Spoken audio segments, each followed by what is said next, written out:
grupos, espero que vocês estejam gostando do Conalco. Esse primeiro dia já começou cheio de informação bacana. E agora a gente vai dar continuidade com a aula da doutora Ana Heloísa Gama.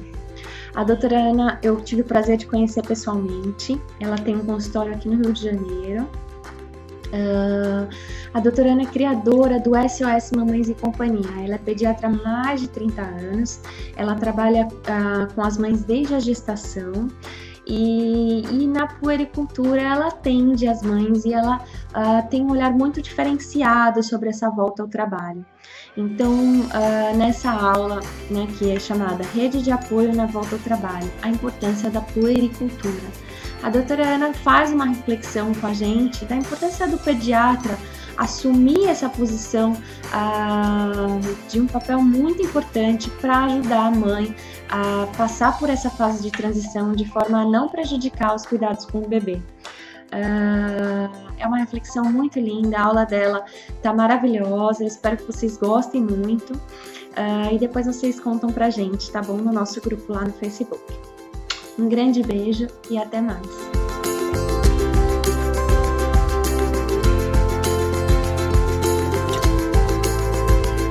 Olá, eu queria antes de mais nada agradecer a esse convite para a participação do Conalco, que foi um convite que me deu uma alegria muito grande e não são meras palavras, é um sentimento real. Eu me senti bastante honrada de fazer parte desse grupo, que eu admiro muito. O meu tema do nosso bate-papo hoje é a rede de apoio na volta ao trabalho e a importância da puericultura. Tema que eu adotei, adorei, quase que sugeri e pensei, super fácil, meu dia a dia. E que quando eu comecei a pensar o que eu ia conversar com vocês, eu pensei, uau, meu Deus, o que eu fiz? Né? Rede de apoio à volta ao trabalho, importância da puericultura.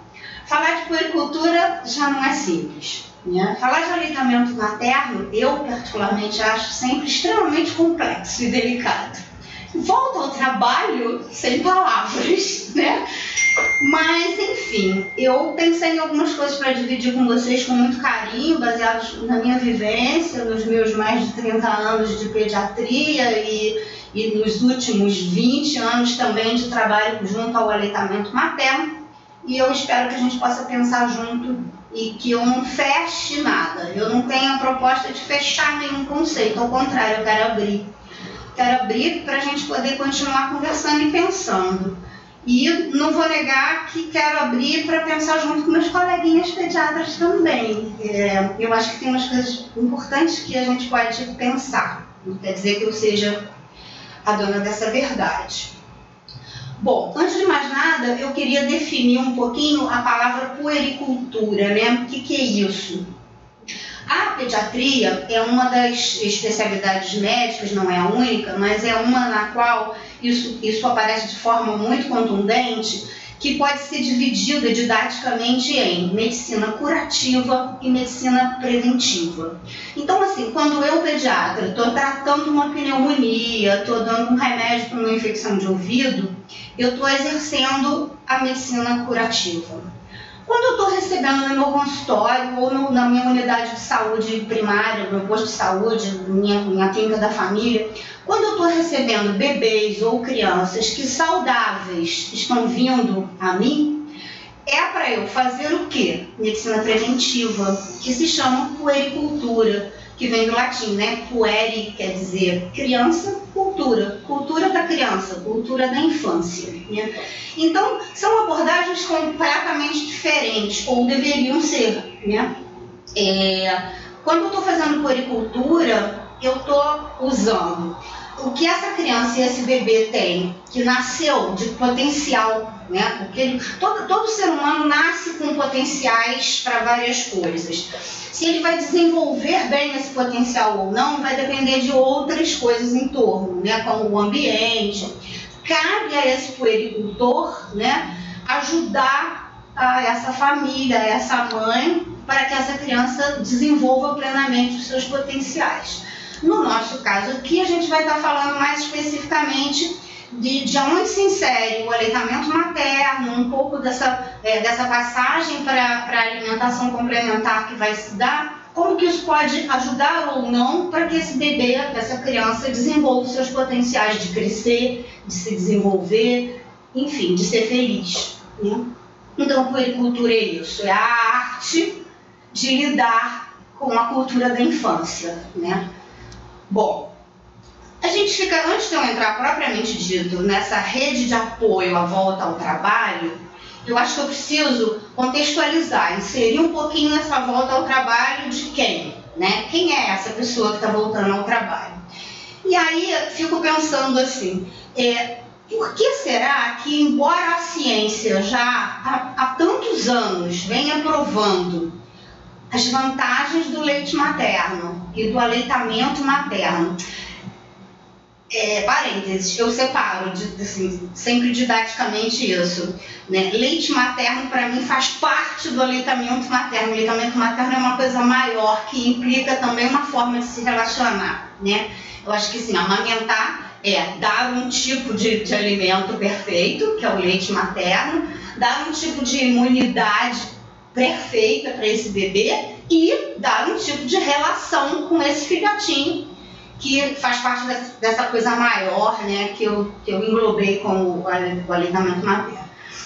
Bom, então se a gente está há tantas décadas tão consciente e com tanta prova científica dessas vantagens, né, por que será que a cada vez mais a mulher contemporânea está amamentando menos? Os trabalhos mostram isso, né? No Brasil, eu acho que assim, nas cidades grandes, na cidade onde eu vivo, que é o Rio de Janeiro, eu que ainda exerço a prática da pediatria, cada vez estou vendo uma dificuldade maior com esse aleitamento, né? E eu fico perguntando, então, por que será, né? Eu acho que assim, numa resposta, uma lógica simplista e imediatista, o que eu vejo é que a gente responde, a gente verticaliza, culpabiliza a mulher e diz que a mulher não quer. Eu não concordo, absolutamente eu não concordo. Eu acho que a mulher quer sim, mas ela não quer amamentar com peito ferido, com um bebê chorando o dia inteiro, com um bebê com fome, com o pediatra dizendo que o peso do neném está péssimo, isso ela realmente não quer. Agora, eu acho que isso é diferente de dizer que ela não quer amamentar. Acho isso muito simplista e acho que essa culpa que se joga na mulher, que tem uma raiz histórica, depois a gente dá uma pincelada nisso, né, de onde veio essa coisa de jogar essa culpa na mulher, né, e tirar a culpa dos outros da história, né. E eu acho que, assim, a minha conclusão pessoal, da minha análise que eu venho fazendo, é que, assim, existem duas palavrinhas que a gente lida o tempo todo quando a gente está trabalhando com aleitamento, que é promoção do aleitamento materno, apoio do aleitamento materno. Semanticamente são coisas diferentes, né? Quando a gente diz que está promovendo o aleitamento materno, promover significa o quê? Dar impulso, fazer propaganda, né? Incentivar. Apoiar o aleitamento materno é ajudar, amparar, fazer acontecer, né? E eu percebo que ultimamente, né, posso dizer que nos últimos anos até, nunca houve um crescimento tão grande da promoção do aleitamento materno, né? Antes a gente tinha só aquela semaninha de promoção de aleitamento materno por ano. Hoje a gente na rede social tem milhões de blogs e sites e a gente tem muita propaganda do aleitamento materno. Em contraponto, o apoio, que é o fazer acontecer, ajudar efetivamente essa mulher, essa família, porque eu acho que isso é uma questão da família também, isso é bem pequenininho. E aí eu, Ana Heloísa, aqui, nos meus 30 e poucos anos de pediatria, penso, que cruel com essa mulher, né, ter uma sociedade que cobra dela, que faz propaganda, que diz o quão maravilhoso é aquilo. Qual mulher em sã consciência não quer dar o que há de mais maravilhoso para o seu filho? Praticamente todas querem. Mas quando a sociedade vem e não apoia, ou seja, quando a gente não sabe fazer uma correção de pega, ver se o bebê está mamando direito, quando a gente não conhece direito as fases do aleitamento, quando a gente acha que o leite é igual do início ao fim e não é, quando a gente não sabe que a gordura está no final e que é aquilo que vai dar saciedade e peso, enfim.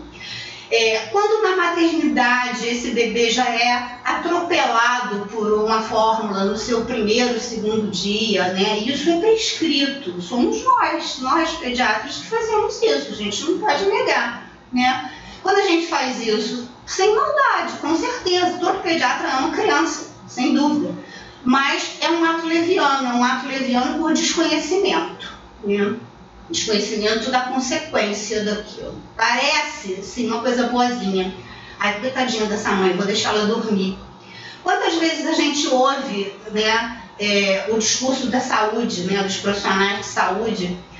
Ah, você agora não vai dormir mais, então vou dar a fórmula para você dormir 2 dias. Se a pergunta fosse, você já não vem dormindo bem, né? Porque no final da gravidez a gente já não respira direito, o bebê empurra o diafragma, a gente não consegue dormir bem. Dizem até que a natureza te preparando para ter um sono intercortado, tem lógica.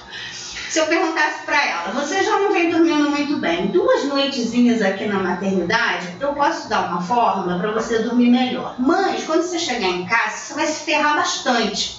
Porque o seu bebê não vai saber pegar direito, a sua produção de leite, o teu corpo vai estar meio anárquico, sem saber muito, afinal, faço leite, não faço leite, essa mamífera deu a cria, não deu a cria, por que isso que acontece? E aí a gente pergunta para ela, você quer? Agora, falando isso, me lembrou um joguinho de quando eu era mais nova, só os velhos vão entender que tinha um programa que você falava, você quer trocar uma Mercedes zerinha por uma caneta Bic? E o cara de olho e ouvido fechado, às vezes, sim, alguém vai lembrar desse programa. Eu acho que seria isso essa pergunta, né? Você quer trocar essas 2 noitezinhas aqui, que você também não vai dormir, porque a enfermagem vai abrir a porta do quarto, vai medir sua pressão, vai talvez tirar sangue. Então isso é falso. Não é verdade que ao dar essa fórmula, essa mãe dorme. Mas isso tem um peso, né? E isso é a importância da puericultura já, não só na volta ao trabalho, mas a importância desse pediatra, dessa puericultura, desse olhar para uma criança saudável, sobre o qual eu, médica, eu, pediatra, vou ter uma influência, né, sobre o seu potencial. O que eu estou fazendo? Cada ato nosso, cada orientação nossa tem uma consequência, né? Eu brinco sempre que a palavra empoderar, que está super na moda, né? Eu gosto e não gosto dela. Empoderar quer dizer dar poder, né? E toda vez que a gente ganha poder, a gente também ganha peso, ganha responsabilidade. E aí eu tenho muito medo de só empoderar, dar poder a essa mãe, a essa família, sem trabalhar a rede de apoio oficial, que é a enfermagem, o pediatra, enfim. Porque essa mulher empoderada e cheia também das consequências dos seus atos, né, e que não todos não dependem dela. E eu vejo o produto final, culpa. E culpa é ruim para aleitamento, né? Bom, se a gente pensar um pouco na história do aleitamento, né, a gente vai ver que lá entre as Índias, o trabalho não era um impeditivo da amamentação. E olha que as índias mulheres, né, elas tinham uma carga de trabalho bem maior que a dos homens, né? Tem até hoje, as tribos têm essa divisão, as mulheres trabalham muito na cultura indígena, né? E isso nunca foi um problema para o aleitamento. Esse bebê sempre andou amarradinho, juntinho com ela, e nunca foi questionado que isso fosse uma possibilidade dela não ficar com este bebê, né?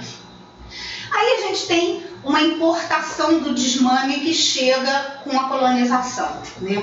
Quando vem a família real portuguesa, quando os nobres começam a chegar aqui, a mulher europeia daquela época não amamentava, né? Por N motivos que não cabem aqui agora, questões sociais, históricas, ela não amamentava. Ao longo do tempo, né, a brasileira que foi se criando aqui passou a imitar essa colonizadora, né? Afinal, essa relação de colonizado e colonizador, a gente sempre endeusa o colonizador, né? Ele é sempre mais inteligente, mais esperto, mais legal. O que vier dele, a gente ainda tem um pouquinho disso em relação a alguns países. Umas colonizações indiretas, enfim. Então, essa mulher brasileira, quando ela era um pouco mais rica, né, ou nobre, ela também não amamentava, né? E aí se instituiu a figura da ama de leite, né? Que no Brasil foi a escrava ama de leite. Na Europa esse serviço era pago, né? Aqui a gente usava a escravidão para isso, né? E assim, aí esse aleitamento então começou a deixar de existir entre essa nova mulher brasileira, né? Por que eu estou falando tudo isso? Porque com essa mudança, né, o aleitamento mudou, assim, a medicina mudou o olhar dela sobre a amamentação, chamava higienistas, os médicos da época. Mas o aleitamento e a mulher em si, o lugar da mulher, sempre se prestou a manipulações sociopolíticas, culturais, né? Então, em determinado momento, final dos anos 1800, né, século XIX, começa a interessar ao Estado que essa mulher colonial brasileira, né, tenha um papel maior, fique mais em casa. É interessante para o Estado controlar um pouco essa vida até sexual dessa mulher, né? E o aleitamento vai se prestar a isso, porque aí há uma aliança entre os médicos, higienistas, né, a medicina, e o Estado por um interesse único, que qual era a meta? Fazer essa mulher assumir mais a maternidade, né? Diminuir a mortalidade infantil e tal, e manter essa mulher em casa. Tem um cunho machista nisso aí. Daí as feministas se usaram um pouco disso. Depois, em outro momento, a gente fala sobre isso, e de uma forma, a meu ver, errada, né, que acabou assim, as feministas de alguma forma fortaleceram o discurso do desmame, mas enfim. Então, voltando, essa medicina aliançada foi aquela fase em que a gente medicalizou a normalidade feminina, né? O parto passou a ser medicalizado e o aleitamento passou a ser medicalizado e normatizado.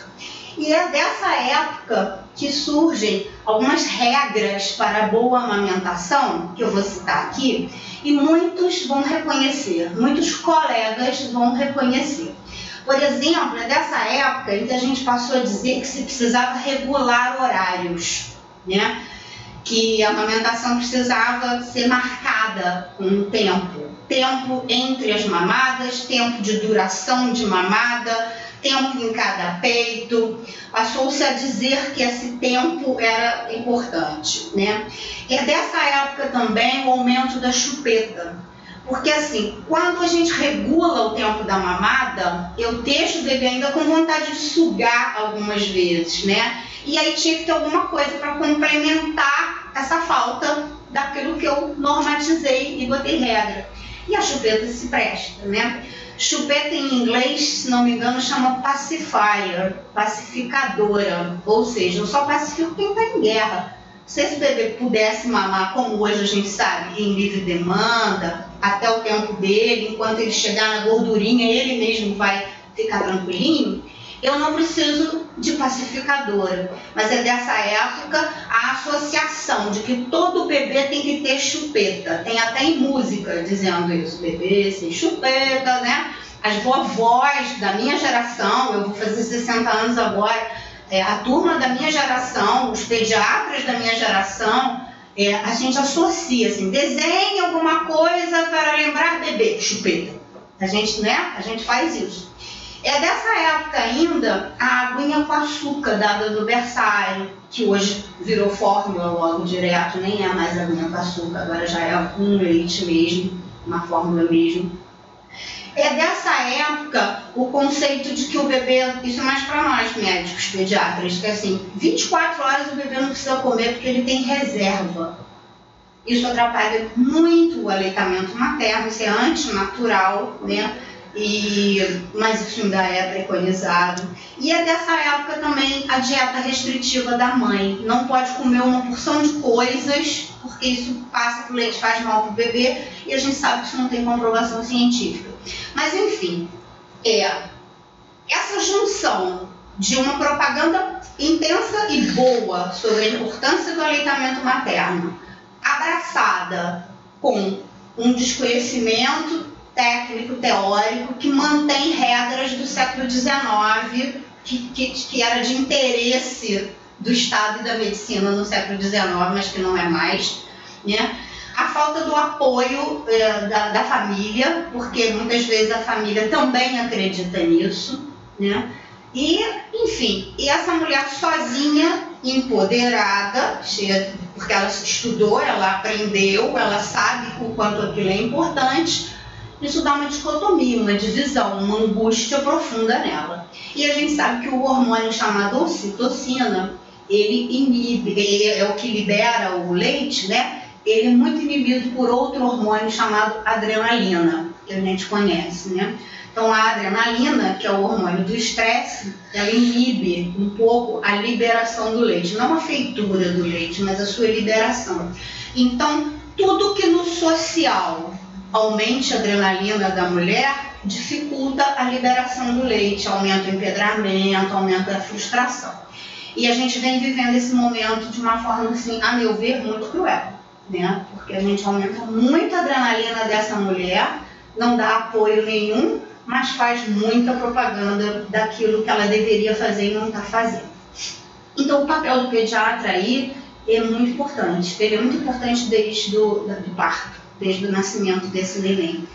E na nossa cultura, e eu acho até que deveria ser isso mesmo, o pediatra tem que ter uma autoridade, porque é a história do poder, né?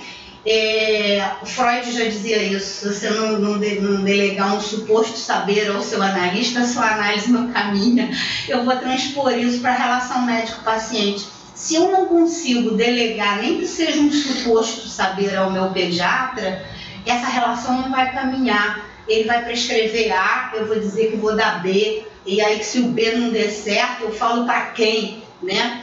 E essas consultas ficando cada vez mais curtas, o mundo está espremendo a gente, né? Amamentar requer, isso não tem como mudar, amamentar requer tempo, dedicação, né? Priorização da mãe e do médico, né? Então eu acho que assim, nós pediatras, quando a gente está muito imbuído, quando a gente sabe, quando a gente estudou, quando a gente percebe que amamentar vai fazer uma diferença crucial para o desenvolvimento dos potenciais orgânicos e psicológicos daquele bebê, a gente tem que redimensionar a nossa consulta, nem que seja mudando prioridades, né? Tem que abrir um espaço para o diálogo com essa mãe, e eu acho que a gente tem que aprender alguns saberes novos para nós pediatras, né? Que estão ligados à pega do bebê, né?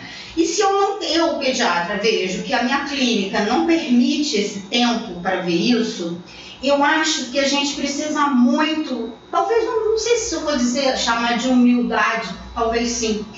Quando um pediatra, um clínico geral, atende um problema oftalmológico que vai além do que ele sabe, ele não tem dificuldade alguma em referenciar aquele bebê para ir no oftalmologista.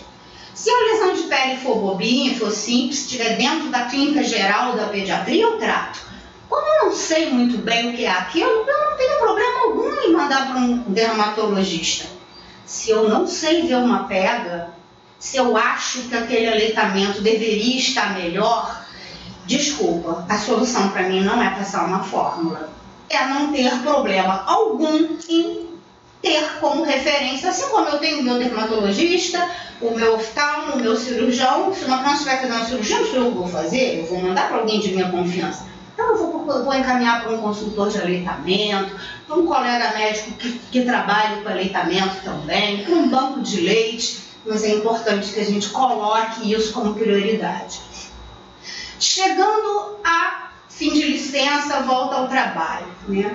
Faz parte da puericultura, e isso já os nossos professores antigos, né, da década de quem estudou em 70 e 80, estudou com livros de pediatras, Dr. Jaime Muraioff, Dr. Perneta, ícones da pediatria brasileira, isso já tinha lá nos livrinhos deles, né?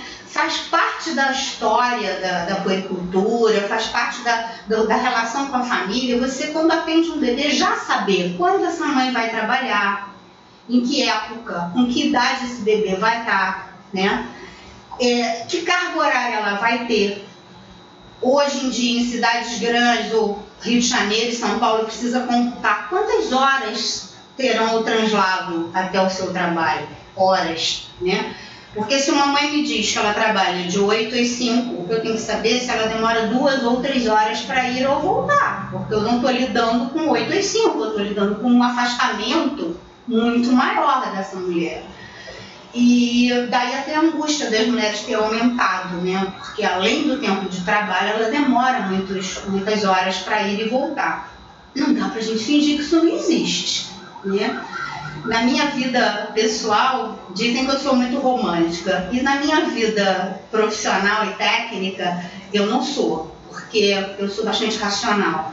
Eu acho que nessa questão do apoio, né? Se eu pretendo ajudar alguém, eu não posso negar as realidades, colocar véus sobre as coisas, porque eu não vou ajudar de verdade. Eu vou, ao contrário, jogá-la na culpa. Cada vez que eu for dizer, vai dar tudo certo, está tudo bem, e não dá, então o que essa mulher vai achar? Eu que sou uma coisa horrível, todo mundo deve fazer isso bem, só eu que não faço, o que não é verdade, né? Eu acho que a gente tem que lidar com as dificuldades e tentar ver dentro das dificuldades como eu posso apoiar da melhor forma possível, né? Então, quando chega essa fase da volta ao trabalho da mulher, que às vezes nem bate com a lei, né? Assim, a lei nem sempre bate com essa necessidade. Algumas mulheres precisam voltar com 4 meses, né?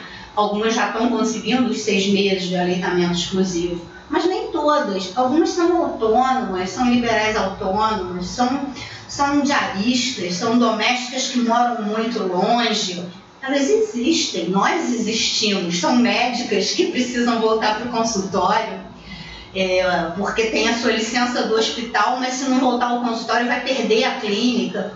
Isso é real, né? Eu já tive uma mãe aeromoça, né, que quando acabou a licença dela, ela conseguiu fazer uma troca. Antes ela fazia voo internacional e ela trocou para ponte aérea. Então ela conseguiu fazer Rio-São Paulo e isso manteve o aleitamento dela até 1 ano e meio. Porque aí o tempinho de voo dela era curto. E, enfim, tem essa rede, o título do nosso encontro, Rede de Apoio na Volta ao Trabalho, Importância da Puericultura. Então, assim, a rede de apoio a gente já viu que está incluindo aí o pai, a cuidadora, a vovó. Se eu vou botar numa creche, essa creche também é rede de apoio, né? E onde entra a puericultura? O pediatra, a prescrição que ele vai fazer. Dentro daqueles mitos que a gente manteve do século XIX, que eu falei ainda agora, como marcar tempo de mamada, que isso eu acho o mais terrível deles, a gente também tem um mito que fica no inconsciente coletivo, assim, o leite maravilhoso até o 6º mês. Depois do 6º mês parece que ele perde a validade, né? Então, como esse discurso ele não é só leigo, ele acaba sendo um discurso de muito pediatra, né? Muito pediatra indiretamente reforça isso, porque talvez acredite mesmo ainda nisso, né? E não é verdade, esse leite da própria espécie, esse leite humano, ele vai manter a sua superioridade em relação a qualquer outro tipo de leite, quando a gente fala de alimento perfeito, quando a gente fala de urgentemente trabalhar a obesidade infantil, que está assim, assustadora, né? Manter esse aleitamento é uma forma de trabalhar isso. Quando a gente fala de relações afetivas e emocionais desse bebê, que já vai ser separado dessa mãe e ainda privado do aleitamento, né? A gente tira muita coisa ao mesmo tempo desse neném. Isso às vezes, até baixa imunidade, coincide com a entrada na creche, é muito comum e pouco valorizado na nossa cultura esse lado psicológico na influência da imunidade das doenças, né? Eu diminuo o leite materno, eu afasto ele da mamãe, eu coloco ele num espaço onde ele não conhece ninguém e convive com muitos bebês, né? Onde todos estão em situação semelhante. E às vezes eles adoecem muito. Isso é uma outra palestra, um outro papo nosso, mas que está inserido nesse papel do pediatra na puericultura. Quando a gente sabe que já esse momento traumático, de certa forma, vai existir, tanto para a mãe como para o bebê, a manutenção do aleitamento pode ser um diferencial muito grande, né? Eu posso estar mantendo um leite de qualidade superior, eu vou estar mantendo esse vínculo dessa mãe com esse bebê, né, antes dela sair e na hora que ela voltar, né? Eu vou estar minimizando o impacto dessa separação, porque ela é uma separação, não adianta a gente negar. Os dois, a mãe sofre bastante em geral, até mais que o bebê, na maioria das vezes. E uma mãe sofrendo, de certa forma, muda a sua forma de se relacionar com o seu bebê. E o pediatra tem a ver com tudo isso? Claro que tem. O que o pediatra tem a ver com a emoção de bebê? Tudo. Na puericultura, tudo. Tem tudo a ver com a emoção do bebê. Meu filho está dormindo super mal. Isso não tem nada a ver com o pediatra? Claro que tem. Né? Como é que está o dia dele? O que mudou na rotina? Quando você tirou o peito de um dia para o outro? Como é que é isso? Como não tirar esse peito de um dia para o outro? Se informando e podendo orientar a mãe que, para o leite não secar, é muito importante que a mãe tire leite durante a sua jornada de trabalho.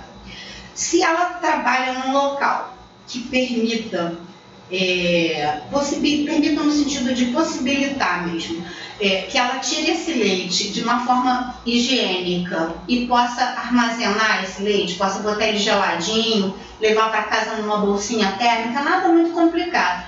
Basta isso, que eu possa estar num lugar limpo e que eu possa manter esse leite refrigerado, né? Aí maravilha, porque eu vou poder não só manter a produção do leite, como eu vou ter esse leite para acrescentar na dieta desse bebê, para que eu não diminua todo esse potencial de nutrição e imunidade que esse leite materno passa, né?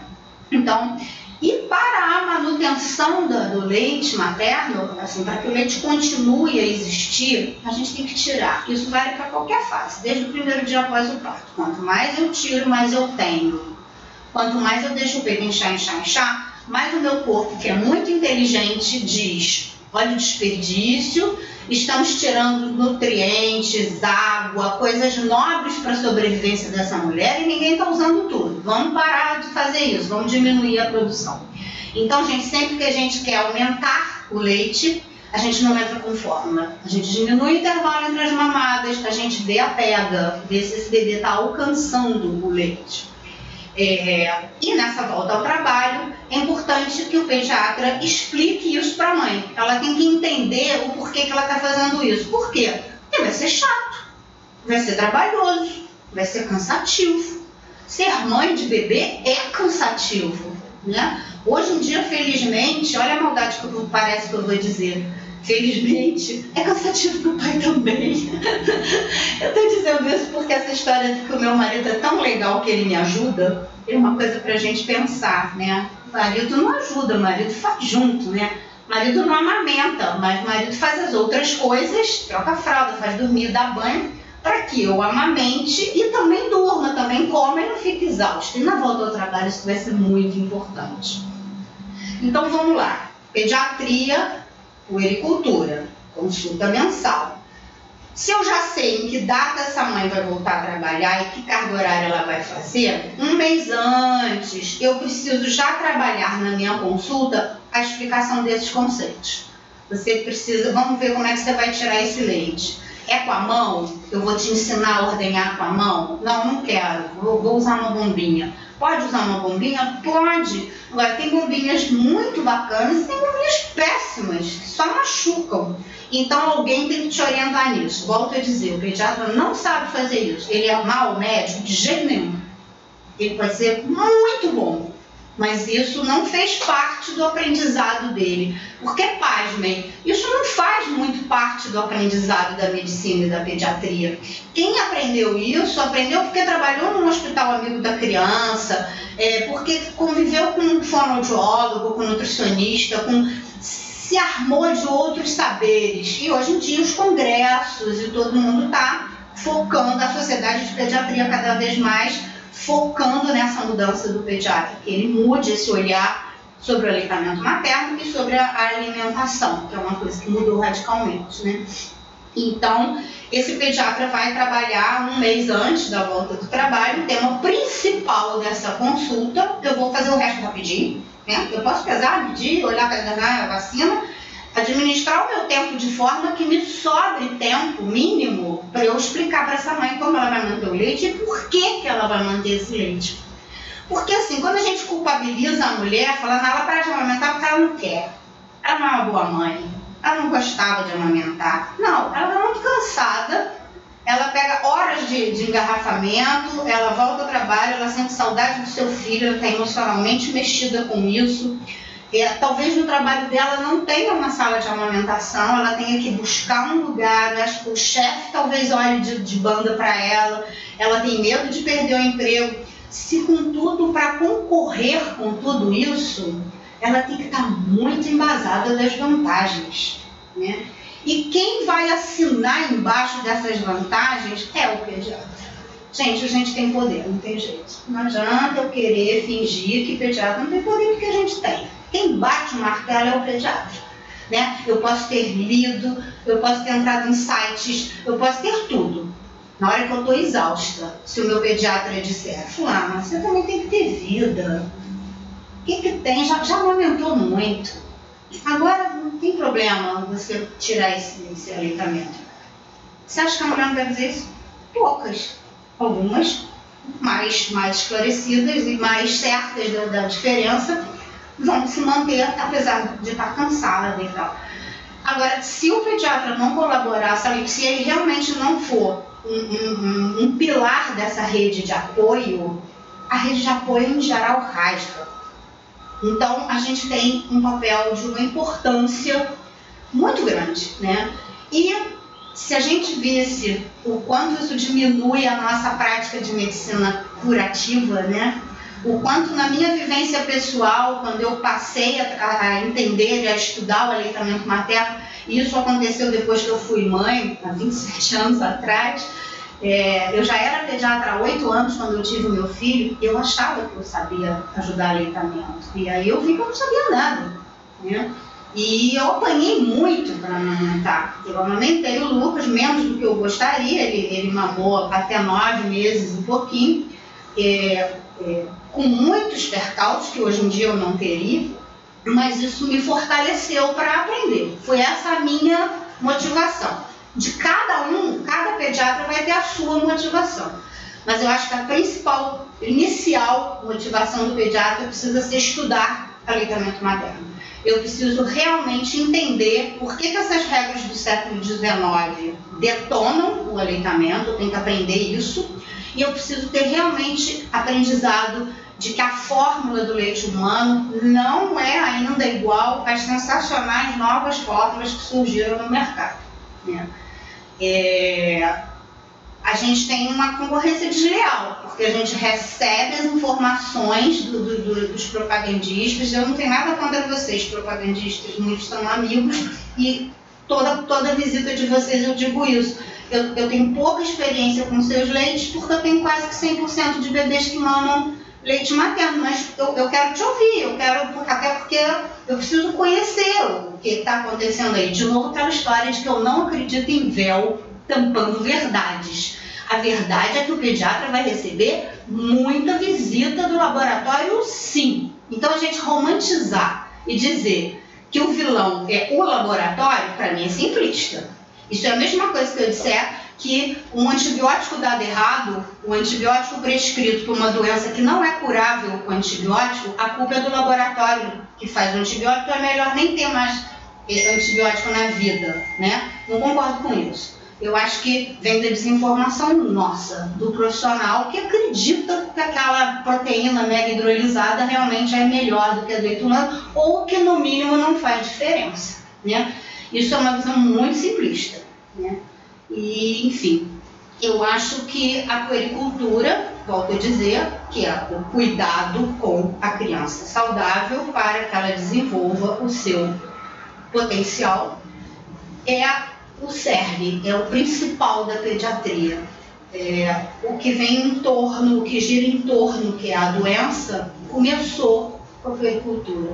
Quando na faculdade a gente começa a estudar pediatria, a gente começa pela puericultura, a gente estuda o bebê normal. E a pediatria, ela não é igual do início ao fim, né? A cada consulta a gente tem um pacientinho novo. Por quê? Uma criança de 1 ano e 4 meses não é igual a uma de 1 mês, entendeu? Então, o bebê muda a cada mês. E ele muda em crescimento e desenvolvimento, e ele muda em relações, e o aleitamento muda. Então, quando chega o momento da volta ao trabalho, é um dos momentos mais importantes do pediatra ser um aliado e um apoiador. Eu ouso dizer que sem esse apoio que vem do conhecimento adquirido do pediatra, o resto da rede de apoio falha e a culpa fica muito grande. O que eu queria abrir para vocês era isso, temas para a gente mais pensar do que concluir até, né? Que fique um pensamento dessa relação com o pediatra, né, de que a gente vive um momento em que as relações, em geral, estão difíceis, curtas e distantes, e a relação com o médico não fica diferente dentro desse contexto, né? A nossa relação com os médicos está curta, distante, e isso gera insegurança, né? Ao gerar insegurança, essa mãe de primeira viagem, esse pai de primeira viagem, ele precisa procurar a ajuda de alguém. E aí esse alguém não é mais o pediatra. E nas redes sociais a gente vê isso, né? A gente vê pessoas perguntando, mãe, amigas, quem sabe a dose de sei lá o que? Outro dia eu li, quem sabe a dose de um hormônio X para um bebê de 7 meses? Eu tive uma coisa, né? Eu rezei para ninguém responder. Como alguém vai responder qual é a dose de um hormônio para um bebê? Alguém escreveu e assumiu a responsabilidade empoderadamente sobre esse hormônio. Botou lá o seu carimbo, o seu CRM, né? Porque ele vai assumir o risco do hormônio. Então, quando eu pergunto isso numa rede social, eu acho que isso denota que a relação médico-paciente está muito mal das pernas. E eu acho que o principal desse nosso bate-papo aqui seria a gente reavaliar essa relação com o pediatra, cobrar mesmo, cobrar no sentido, não é brigar com ele, é ser amigo, né? Mas dizer, olha, falta um mês para minha volta ao trabalho, vamos conversar sobre aleitamento? E cabe a nós, pediatras, nos atualizarmos e buscarmos insumos e ferramentas para que a gente saiba responder a isso. Obrigada, gente. Espero ter sido útil.